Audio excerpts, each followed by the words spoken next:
And put my ping pong paddles away. Hey, challenging! Hey, you in the Facebook group, you want to play some ping pong? I will challenge you right there. Now. That's a strong opener, Jerry. Hey. That's a strong way to come out of the gate. Welcome to the Toolshed. If you want to play some ping pong, come see me. Yeah, this one of a kind ping pong table happens to be sitting in the Toolshed, which is brought to you by Schedule Engine. Hey, and if you haven't joined our Facebook group, join our Facebook group. If you watch us on YouTube, hit that subscribe button. Yep. And they tell me that you'll get at least 7 years of good luck. So that's pretty cool. I subscribed last night because I could need use some luck. luck. Let's be honest. Right? You're stuck in the shed with me. Hey, this episode is brought to you by Emerson, and we're super grateful to our friends over there. They've been so good to us. They were really good to us in season 1. Without knowing how it was going to turn out. So they took a leap of faith, and sometimes you got to do that with people, and they did it with us, and I appreciate that. And they're doing good stuff, and we'll probably do some more stuff, and we'll keep everybody posted. That's why it's good to be in the Facebook group, not just to challenge Jerry to ping pong, which, sure, let's do that, but also to find out about all cool kind of stuff, including Facebook-only stuff. So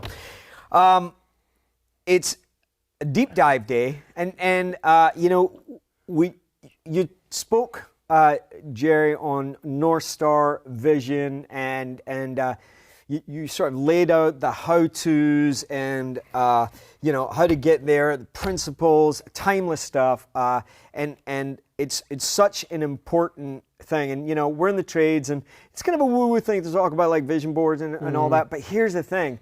You don't get anywhere by accident unless you don't really care where you're going. And so it's time to be intentional. And if all we did was talk about low voltage this shingle that, this pool cleaner, we're not really taking care of you. Listen, man, you got to be intentional about your life. You got to be intentional about your career. Absolutely. Like people plan their vacation, but they don't plan their career. They spend a lot of time planning on vacation, but they don't plan where's life going to be for us in 15 years. Oh, well, that's how you got to do it. Think about all the coordination that goes into a home remodel. Many of us are involved in projects, and think of all the coordination and the people and the waterfall Gantt charts and everything that's involved.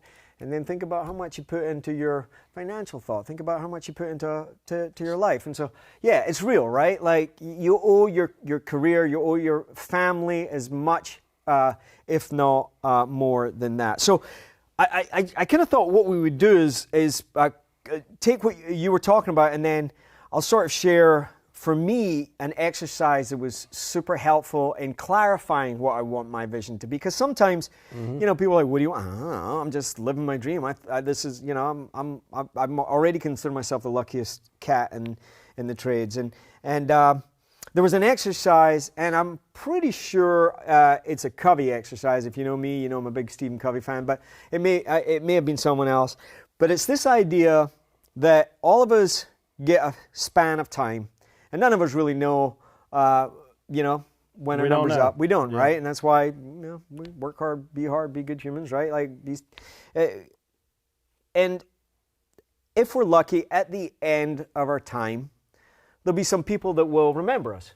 And so there's this exercise that talks about, imagine that you pass, and by some rare fluke of the universe, you got a chance to sneak in to the back of your own funeral.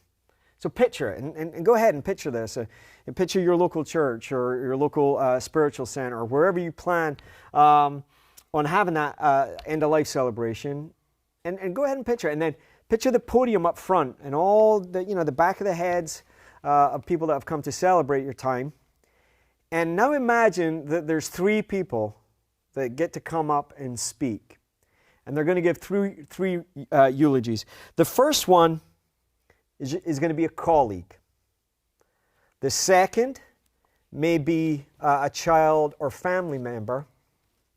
And then the last, if you're so lucky, is someone who loves you as a significant other that you get to share life with in a way that you really don't with anybody else. So you've got these three people. Now imagine this. If you're wondering who you want to be when you grow up, and if you're wondering what you want that vision to be, what is your North Star? It's a really simple thing. Your colleague gets up and he says, man, I'm so sad. We're here to celebrate the life of Eddie or Jerry. And then, what do they say? What are the next words out of their mouth? Oh, he was always quick with a joke. Or, hey, man, you could call that person at 3 a.m. Man, he would let you borrow their tool. Man, he was so quick to share his knowledge. They were so kind to not make it just about work. Whatever you value and whatever you want that person to say about you, simply be that. It's simple. If you want that person at work to, at the end of your time together, to say, I really like working with Ed. He was so kind. Here's the life hack. You ready? Be kind. And when you picture a family member coming up and they are, my dad was always this for me. My son was always that for me. What are those words? Kind, loving, patient. I never doubted that was a priority for them.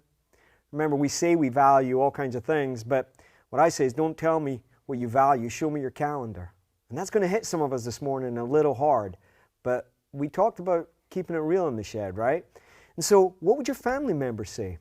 And then simply be that person and stop being things that person isn't. And lastly, your significant other. If you're lucky enough this morning to have woken up next to someone you love, cherish that, but then think, what do you want that person to say? And it's a unique perspective that each all have. So as you're thinking this, not to be all Debbie Downer, but it's said that the unexamined life isn't worth living, and you're going to spend your life in a career of a service to others, building communities.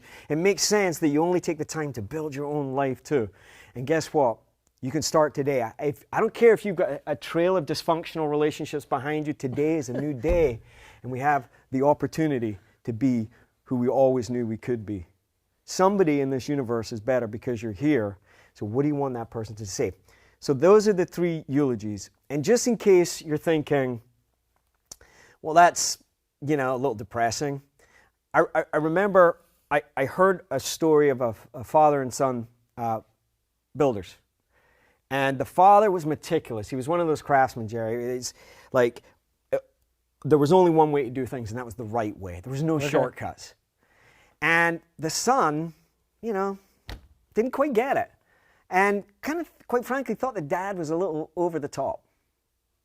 One day, the dad says, hey, really busy. I need you to finish this house. I have to go away. You know what I want done. Go ahead and do it.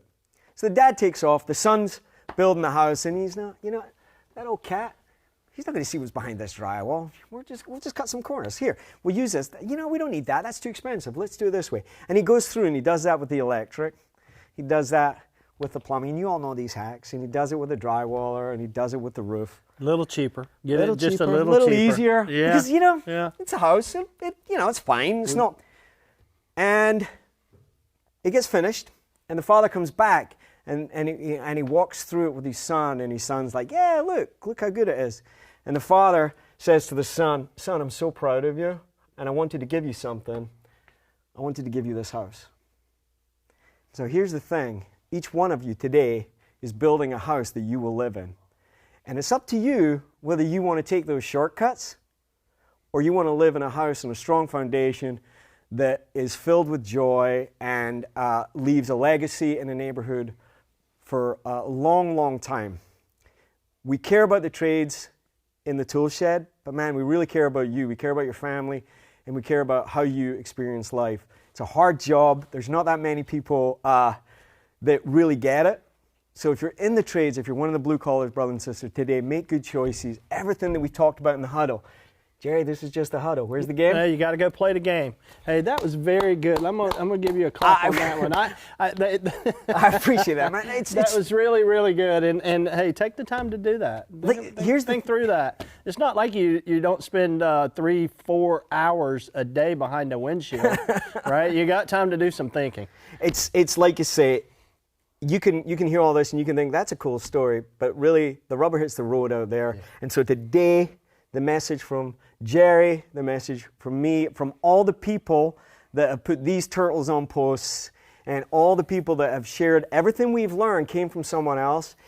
The message from the team at Schedule Engine and of course our wonderful friends at Emerson is it's up to you how you want to do it, but the game's out there. Get in the game and put some points on that board. We're so proud of you. We're so proud of the work you do, and we really, really appreciate you letting us in. And Jerry, hey, that's awesome. Take it away. Yeah, hey, thanks for stopping by the Toolshed today. We're glad you joined us. Invite your friends, go to YouTube, join the Facebook group. Yeah. Be good, do good, have a great day. Thanks so much. We love you.